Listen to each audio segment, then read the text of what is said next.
අපි දැනගමු channel එකට ඔබව සාදරයෙන් පිළිගන්නවා. මීටර් 220ක් යට ලෝකයේ ගැඹුරුම ගඟ මොකක්ද කියලා ඔබ දන්නවද? එහෙනම් අද වීඩියෝ එකෙන් ඒක බලමු. සියලු දෙනාම subscribe කරලා channel එකට එකතු වෙන්න ඉල්ලා සිටිනවා. එහෙනම් අද අපි යමු වීඩියෝ එකට.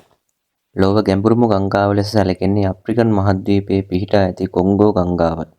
මෙය ලෝකයේ දිගම ගංගා අතරින් දෙවන ස්ථානය ගන්නා අතර ජල පරිමාව අනුවද ලොව දෙවන ස්ථානය ගනී. කොංගෝ ගංගාවේ උපරිම ගැඹුර මීටර් 220කට වැඩි බව සොයාගෙන ඇත. මෙතරම් ගැඹුරක් සහිත වෙනත් කිසිදු ගංගාවක් ලොව නොමැත. මෙහි ඇති අධික ගැඹුර නිසා සූර්යාලෝකයේ පවා පතුලට ගමන් නොකරන බව පවසයි. අප්‍රිකන් මහද්වීපයේ පිහිටා ඇති මෙම ගංගාව කිලෝමීටර් 4700ක් පමණ දිග වේ. ලෝකයේ සමකීය දෙවතාවක් ඡේදනය කරමින් ගලා යන එකම ප්‍රධාන ගංගාව මෙයයි.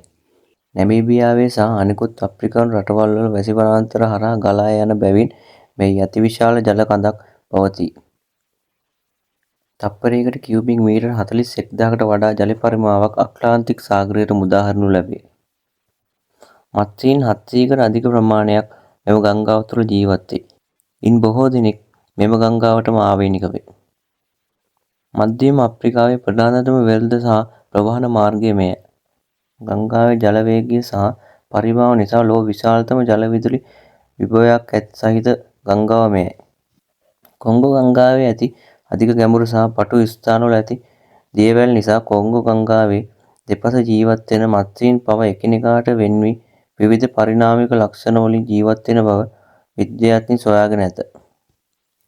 වීඩියෝ එක හොඳයි නම් subscribe කරලා channel එකට එකතු වෙන්න.